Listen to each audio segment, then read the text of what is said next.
Auntie Justine, back with more 5-minute Bible stories.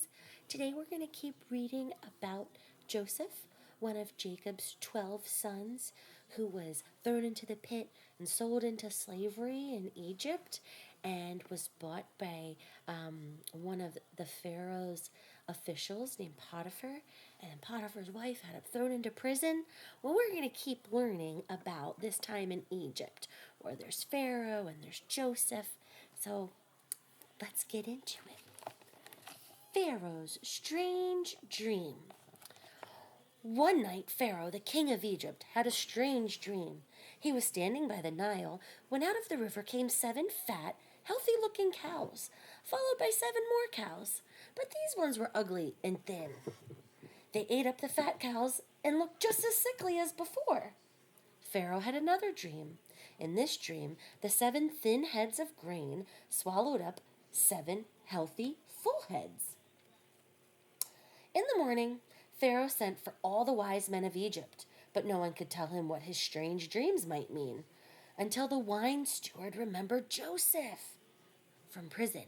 And the slave was brought before Pharaoh.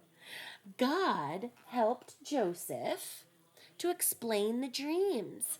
He told Pharaoh, the 2 dreams are one and the same. The 7 cows and the 7 heads of grain are 7 years. The land will be blessed with 7 years of healthy crops and fine harvests.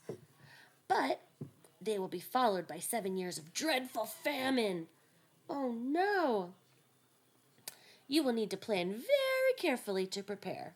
Then Pharaoh replied, "Clearly you are the man for the job.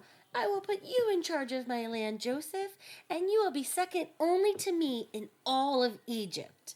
So Joseph traveled through the land, riding in a fine chariot, to make sure food was put aside for the hard times ahead.